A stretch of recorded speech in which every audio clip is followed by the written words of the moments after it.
Hello and welcome. This is part 2 of my face rating series, where I'm going to be continuing my analysis of the faces of various YouTube's so-called dating coaches and advice channels, and then I'm going to rate their face out of 10. So I hope you recognise a few of these faces, as these are the people that I'm going to be rating today, and I've included their subscriber count in brackets. So we'll start off with this guy, Matt Cross, who runs the YouTube channel 33Secrets, which attempts to teach men various aspects of game, pickup, and how to have good interactions with women. And the channel has just shy of 200,000 subs. So how attractive is this guy, Matt Cross? Well, let's analyse a few of his features. And the way I'm going to do this is that I'm going to divide their flaws through their eyes, their health, and jaw and mid-face. And I've colour coded them too to give you an extra little help. And the order that I read them out, this is important, the order that I read these things out is the same order as how important that feature is. So the first thing I read out for each person is what I believe is their biggest flaw, is holding back their looks the most. And then every feature after that will be less and less important. So let's get this started. Matt Cross's most unattractive and most noticeable flaw is that he has loose hyoid skin. This is the skin beneath your jawline, and ideally it should be tucked tightly beneath your chin and be set far back before it eventually meets the neck.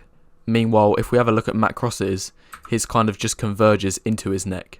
It's too loose, it hangs down, and isn't very attractive. It's indicative of older age and poor health. On top of this, it takes away a lot of definition from your jawline. So this is what I believe to be his most crucial flaw. Next up is that he has a lot of folds and wrinkles on his face.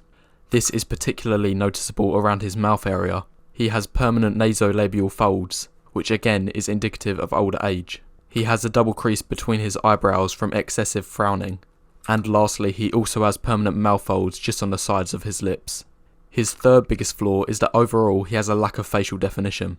There is a fair amount of fat in his face, particularly the lower area, which is going to hide a lot of definition around his cheekbones and jawline.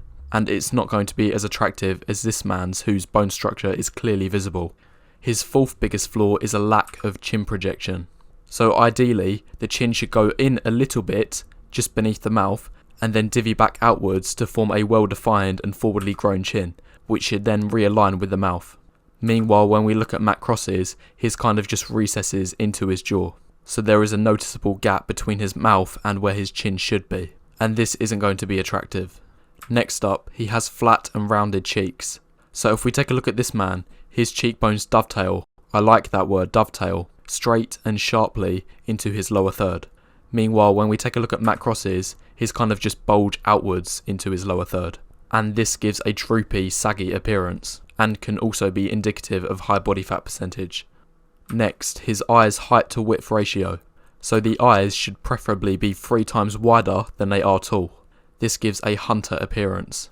Meanwhile, when we take a look at Matt Cross's eyes, his eyes are quite vertically tall. His eyes are only 2 times wider than they are tall, and this gives a more preyish appearance. His next flaw is having round eye orbits. So the eye orbits, which is the bone surrounding and holding the eye, should preferably be smaller, more rigid and compact. It's often associated with youth, as when you get older, your eye orbits expand outwards, and this is what we are seeing in Matt Cross's eyes. They have become larger and more rounded as his facial bones have deteriorated due to aging.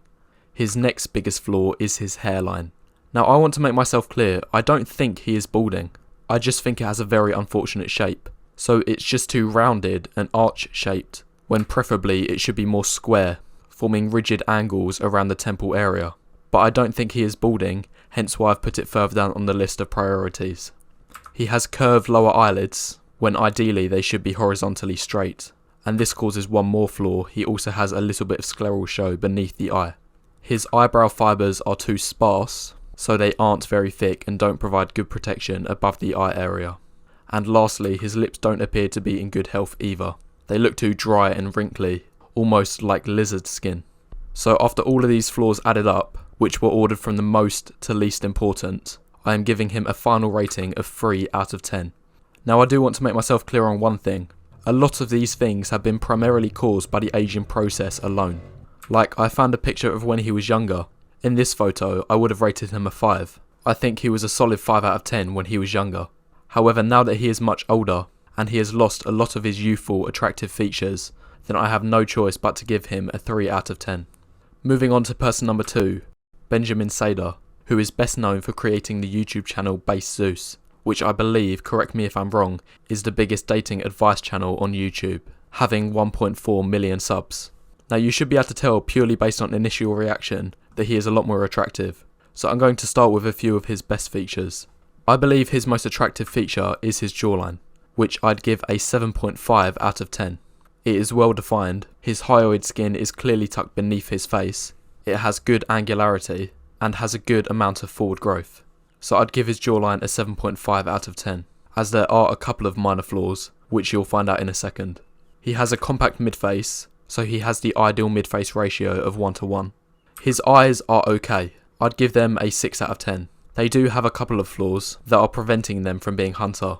Don't get me wrong, they have a lot of good things going for them, but they have a couple things missing that prevent them from reaching Chad level. And it appears he himself is aware that his eyes aren't his strongest feature.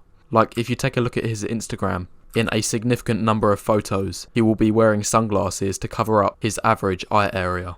And in other photos where he's not wearing sunglasses, he tries to squint max to give the illusion of hunter eyes, which does work to some degree, and I'll explain how this helps in a second. But overall, his eyes are a 6 out of 10, so slightly above average. His best feature by far is his hair. If you want to know what near perfect hair looks like, 9 out of 10/10 out of 10 hair, then look no further. This is the kind of hair that young attractive girls are looking for. It's rich, vibrant, luscious, appears to be in very good health, and has a silky smooth texture. So he has very good hair. He appears to be in very good health, his skin has high elasticity, and is tightly wrapped around his face in various areas, which adds prominence to his facial bones, and that's always going to be an advantage. Lastly, he is also very much style maxed. It's very evident from his Instagram that he has a good sense of fashion. He seems to have found a style that works for him, and in fact, I would say that this guy has done 99% of what he can do already in terms of looks maxing. He has done at least 99% of the looks maxing you can do for things that don't involve surgery, so he is very close to his peak. Now let's take a look at a few flaws, again starting with the most important. So as already stated, to do with his eyes, his most noticeable flaw is that he has negative eyebrow tilt. This is when your eyebrows slope downwards, which can make you appear sad, threatened, worried, scared, etc. So ideally your eyebrows should be positively tilted, where they point inwards to each other. A lot of people argue that neutral tilt is the best, but in my opinion positive eyebrow tilt is better. I think it just looks more seductive. And an important point I want to bring up is that if you take a look at this photo, you'll notice that he has near neutral eyebrow tilt. This is what squint maxing can achieve, as it can bring the inner portion of your eyebrow downwards. And this is why you will often see him use squint maxing in a lot of his photos, as it makes him appear more seductive. His next biggest flaw is that he has curved upper eyelids. So again, as already spoken about, your eyelids should be a flattened curve. Meanwhile his are more N-shaped. And again, squint maxing can help reduce the effect of this. Moving on to his jawline, he too lacks good chin projection. So his jawline would be more attractive if his chin was projected forward a bit more, in line with his mouth. And lastly, I think his jawline would be a little bit more attractive if his ramus was a tiny bit longer. Now this is a bit nitpicky here, but it's still a minor flaw. And in fact, I would say these two things are what's preventing him from having a full-on Chad jawline. So if we take a look at this man here, his ramus is long enough to the point where his gonion, the angle formed in the jawline here, undercuts his mouth. Meanwhile, if we look at Benjamin's, his is just in line with his mouth, which isn't bad, it's still very above average. But I think if his ramus was a tiny bit longer, then his jaw would have more volume and be much closer to that Chad jawline. So overall, after taking in all of the positives and negatives, I am going to give him a 7 out of 10. I think he falls perfectly into that Chad light territory. And I know a lot of people are already going to be in a comment saying that he can't be a Chad light, and they're going to rate him a 5 or a 6 instead. I know exactly what they're going to say, saying that he can't be a 7 because of JBW. But let me make myself clear, these are face ratings, not SMV ratings, so I'm sticking with my rating of 7. And also, while I'm on the topic, I just want to make myself clear that I am never going to make a video on JBW. So all of the people who keep commenting, make a video on JBW, I'm just letting you know now that it's never going to happen. It's not that I don't believe in it, it's just because YouTube will go nuts if I do one. I'd probably last 5 more minutes until my channel gets completely taken down, or at least demonetized. And I know a lot of people will say, other channels have made videos on JBW, but they haven't had an issue. But the thing is, I'm not worried about right now. I'm looking at the future. And it really won't be long until making a video on this topic will get your channel taken down. I give it 3 years max. So stop asking me to make a video on it, it's never going to happen. Next up, moving on to Alexander Grace, who runs a channel specialising in evolutionary psychology, who is just shy of 200,000 subscribers. His biggest flaw is his hairline, and I think this is receding. I would currently put him on Norwood 3 at the balding scale. His hairline is just too curved and rounded, when it should be rectangular and squared off at the corners. And I've said this before, even though your hairline doesn't directly impact your facial attractiveness, it has a huge effect for how women will judge you on your appearance. Balding is a huge turn-off for women. This is why you will see so many people posting online, saying how balding alone completely ruined their chances. That how before they went bald, they were thriving in the dating market. Then as soon as balding happened, their world was flipped completely upside down. So I'd say this is his biggest worry. I'll put it this way. If he leaves it another 5 years, and he reaches Norwood 4 or onwards on the balding scale, then it will be over for him. If you're a man and you would otherwise be above average looking, if it wasn't for balding, then that is one of the few times I would say that having a hair transplant should definitely be a big consideration, as it could potentially make a huge difference if you've got the money for it. His second biggest flaw is negative canthal tilt. So ideally, the eyes should be in line with each other. Meanwhile, if we take a look at Alexander's, his droop downwards, which gives a tired, droopy, saggy appearance. They aren't negatively tilted a huge amount, but it is definitely enough to notice.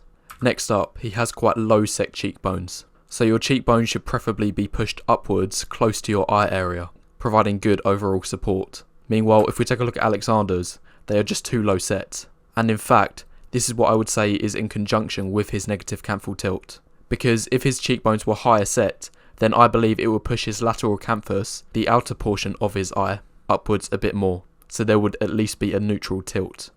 His next biggest flaw, and again, this is all in conjunction with low set cheekbones, is that his eye orbits are quite large and rounded. And I've already spoken about this, so I'm not going to explain in detail again. His next flaw is that he has quite a rounded jawline. So ideally the jaw should have sharp and rigid angles, forming this good trapezium shape. Meanwhile, if we take a look at Alexander's, it's just too rounded. It lacks those angles. His jawline is okay, don't get me wrong. It's got good width, and it's got some definition. He hasn't got loose hyoid skin or anything like that, but overall it just lacks any angularity. And this is what's primarily causing his normie jawline. His next biggest flaw, again with the age pill, is the presence of wrinkles. You can see this around his forehead and eye area. After this, he also has negative eyebrow tilt, which I've already spoken about, so I'm not going to explain again. He has curved eyelids on both sides. They aren't terrible, they definitely aren't as bad as Matt Cross's. However, it is there slightly enough to notice, but still it's a minor flaw. He has an asymmetrical nose, so if you take a look at these photos where I've drawn the lines of symmetry down the middle, it is clear to see that his nose is lopsided to the left hand side. And lastly, his eyebrows are a bit thin too, but again, it's a very minor flaw. So overall, I'd give him a 5 out of 10. He's not a bad looking guy. Like most of these are really minor flaws, they don't really matter that much. In fact, the two that are limiting him the most is his hairline and NCT. If he didn't have either of these, I would rate him as a 6.5 out of 10, a high tier normie. But with everything taken into account, I'm giving him a 5. Lastly, moving on to Todd Valentine, who has a channel on various dating advice and is also just shy of 200,000 subs. His biggest flaw is high body fat percentage. He has a lot of fat in his face, and this considerably covers a lot of his bone definition. This flaw alone is limiting his looks significantly. As a man, you cannot afford to be fat. His second biggest flaw is that he has a lot of eyelid exposure. This is huge. I mean, this is a ridiculous amount of eyelid exposure. There is no amount of hunter eyes present in his face, and this is also contributing to his eye bags beneath his eyes. Overall, I'd give his eyes a 3 out of 10. Next up, he has a rounded jawline. So, as already spoken about, his jawline just lacks a lot of angularity. He also has quite rounded cheeks, but this is partially owing to his high body fat percentage. In fact, both of these things are largely owed to his high body fat percentage. He also has quite a lot of wrinkles in his forehead and his eye area, again with the age pill. Next important flaw, he has a really poor facial hair texture. Now here's the issue that I'm sure a lot of you will resonate with. Todd does not have a good jawline, so he has tried to cover it up by growing a beard. But this is not a beard. This is not a beard, it's a neck beard. It does not look good at all. A lot of women will be turned off by this. However, this is where the predicament lies, because he has two options. He can either grow his beard and hide his jawline, or he can be clean shaven, which will expose his poorly defined jawline. So he's damned if he does, he's damned if he doesn't. His next biggest flaw is that he has curved upper eyelids. Again, I've already spoken about this. He has a little bit of scleral show beneath his eye, which again, similar to Benjamin Sader, is why you will often see him squint maxing in a lot of his photos, as this does a good job of hiding his scleral show. But in this image, which is a screenshot taken from his video, then it is clear to see the scleral show beneath his eye. His last flaw to the eye area is that his eyebrows are quite sparse. They just aren't thick or dark enough, and they aren't going to be as seductive as these thick and rich eyebrows. And his last flaw, and surprisingly I've put this as the least important flaw, is that it appears the balding process has started for him. And the reason I rate this as the least important is because the age pill will kill his chances before any balding does. Like, he's probably going to be in his 50s before he reaches Norwood 3 or 4, and by that point his looks will be finished anyway. So in this case I don't think balding is very high on the priority list. So after all of these things taken into account, I'm giving him a 3 out of 10. And I got a feeling a lot of people would think that's quite harsh. But you can't argue, the age pill hits hard. Like, I found this photo when he was young, and if I was rating him based off this photo, I would give him at least a 5, maybe even 6. And this proves anyone wrong who still believes the notion of men age like fine wine, because the difference in attractiveness from when he was young to what he is now in his high 30s is massive. It's easily 2 to 3 points of attractiveness, hence why I've given him a 3 out of 10, even though it sounds harsh. So, those are my ratings for everyone listed in this video. Let me know in the comments below if you agree with it or not. Also, if you like this episode, be sure to check out part 1, where I rate 3 other YouTube dating coaches. A link will definitely be in the description box below. Also, if you like this video, be sure to press the like button and leave a comment, as it helps the YouTube algorithm. Lastly, just one more thing. If you want to get a personal rating, then I am still doing ratings on Fiverr. A link to this will also be in the description below. All of the same rules still apply from last week. However, I am making one slight change. So instead of paying $10 for everything, including the face analysis and looks maxing, it is now going to be $5 just for the basic rating. Then if you want to, you can pay an additional $5 for a face analysis and looks maxing advice. Because what happened last week is that some people only wanted ratings, other people wanted looks maxing, and so on and so on. So now there is a bit more flexibility. Other than that, everything is staying the same. Those who bought the service last week were happy with it, and I think every review apart from one was a 5-star review, so it's all going good. So if you would like to get a personal rating from myself, check the description box now, a link will be found there. You will get a basic rating for just $5.